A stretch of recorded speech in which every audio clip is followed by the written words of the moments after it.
The first thing my brother did after our father's funeral was fire me. Not hug me. Not ask how I was holding up. Not even pretend we were still family. He waited until the cemetery emptied, until the black umbrellas disappeared into the rain, then stepped in front of me beside Dad's car. "Give me your company access card," Ethan said calmly. I stared at him. 3 hours earlier we had buried our father. Now my older brother was stripping me out of the company we both grew up in. "Dad's gone," he continued. "I'm taking over Langford Industrial effective immediately." Behind him stood 2 senior executives pretending not to listen. Everyone listened. I looked down at the access card in my hand. 20 years. That's how long I'd worked for the company. I started loading trucks at 16. Worked warehouse inventory during summers. Handled overnight shipments. Managed supplier disasters. Built client relationships. Meanwhile, Ethan spent years chasing flashy business ideas that always collapsed. Dad bailed him out every time. Still, Ethan carried the family confidence. I carried the workload. "There'll be paperwork Monday," Ethan added. Then he took the access card from my hand and walked away. I stood there in the rain trying to process how fast everything changed. Only one person stayed behind. Margaret Pierce. Dad's executive assistant for over 30 years. She stepped beside me quietly. "Come to the office tomorrow," she said. I laughed bitterly. "I don't think I work there anymore." Her expression never changed. "Just come." Then she handed me Dad's old fountain pen. "He wanted you to have this." That night I barely slept. The apartment felt empty. Too quiet. I kept replaying Dad's final moments in the hospital. He'd grabbed my wrist weekly before the machines went silent. "Don't let Ethan." That was all he managed to say. The next morning I went downtown anyway. Langford Industrial Solutions occupied 12 floors of a glass tower overlooking the river. Dad built the company from a single delivery truck into a national logistics operation. Every inch of that building carried his fingerprints. When I entered the lobby, the security guard looked uncomfortable. "They deactivated your access," he said quietly. Figured. Margaret met me upstairs and pulled me into her office. Then she locked the door. Without speaking, she opened a drawer and placed a sealed envelope on the desk. My name was written across the front in Dad's handwriting. My chest tightened instantly. "When did he give you this?" I asked. 3 weeks ago. I opened it carefully. Inside was a handwritten note. "Nolan. If you're reading this, it means I waited too long. Ethan cannot run this company. Margaret knows where the real contract is. Do not trust the board until you see everything. Dad." I looked up slowly. "The real contract?" Margaret nodded. Then she pulled out a black binder hidden beneath legal folders. Inside were signed corporate documents. Ownership amendments. Succession agreements. My eyes stopped on one paragraph. "In the event of Charles Langford's death, operational control of Langford Industrial Solutions shall transfer to Nolan James Langford pending board review." I stared at the page. Dad had left the company to me. Not Ethan. Me. Suddenly everything made sense. Ethan's panic. The rushed firing. The overnight lockouts. He knew something existed. He just didn't know Dad finalized it. Before I could speak, the office door burst open. Ethan walked in with 2 lawyers behind him. The moment he saw the binder, his face changed. "What is that?" he demanded. Margaret closed the binder calmly. "Something your father signed." Ethan pointed at me. "You were terminated yesterday." I slid the contract across the desk. One lawyer opened it. The room went silent. Page after page. Official signatures. Notary stamps. Legal approval. Finally the lawyer looked directly at Ethan. When exactly were you planning to mention this amendment? Ethan didn't answer. Because he couldn't.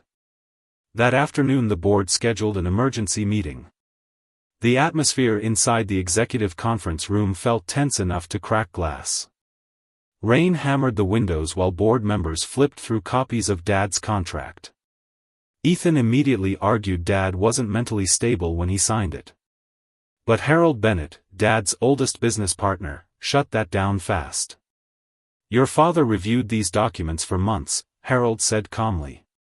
He knew exactly what he was doing. Ethan looked at me. You think you deserve this? No, I answered honestly. I think Dad trusted me to protect what he built. That hit him harder than yelling ever could. Because deep down, Ethan already knew it was true. The board reviewed company performance records next. Every major expansion from the last decade carried my signature. Every crisis Dad trusted someone to solve had landed on my desk. Meanwhile Ethan had no operational experience beyond expensive mistakes Dad quietly cleaned up. By the end of the meeting, the board voted. Operational control transferred to me immediately. Ethan stormed out without another word. I stayed behind alone in Dad's office later that night. The city lights reflected across the windows. His coffee mug still sat beside unfinished paperwork. For a moment it felt like he'd walk back through the door. Then I noticed another envelope inside his desk drawer. Again, my name. I opened it slowly. Nolan.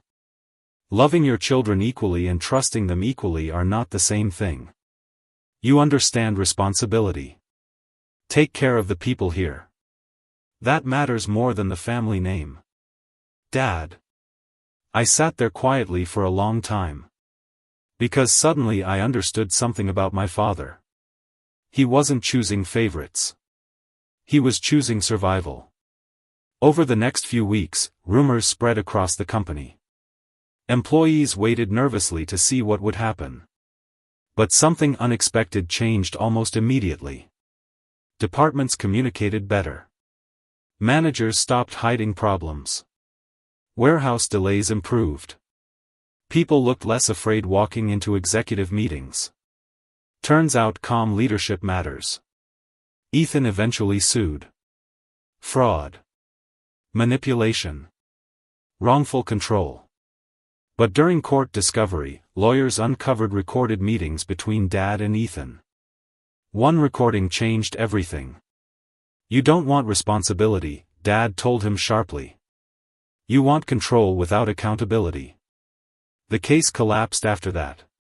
A few months later, Ethan settled quietly and left the city. We didn't speak again for nearly a year. Then one winter morning, Margaret handed me a small envelope with no return address. Inside was Dad's old watch. The same watch Ethan took after the funeral. Attached was a short handwritten note. Take care of it. E. I stared at the watch for several seconds before placing it carefully inside my desk drawer. Because families don't usually fall apart in one moment. They break slowly. Through pride. Comparison. Silence. And unresolved resentment. But despite everything, the company survived. Dad's employees kept their jobs. The business kept growing. And every morning when I walked through the lobby, people looked relieved instead of nervous. That was when I finally understood the real contract Dad left behind. It wasn't just the legal document hidden in Margaret's office. It was trust. Ethan inherited the family name. I inherited the responsibility behind it. About 6 months later, I visited Dad's old warehouse outside Cleveland. The very first building he ever bought.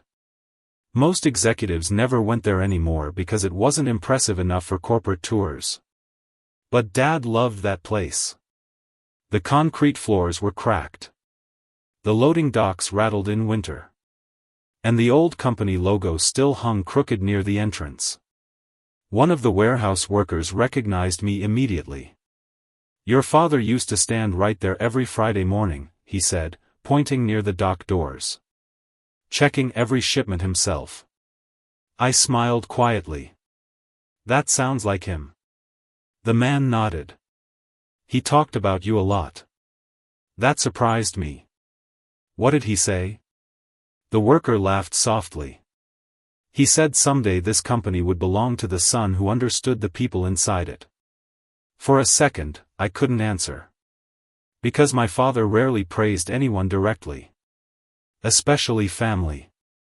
But standing there in that old warehouse, surrounded by workers who still respected his name, I finally realized something. Dad didn't leave me the company because I was his favorite. He left it to me because he believed I would protect the people who helped him build it.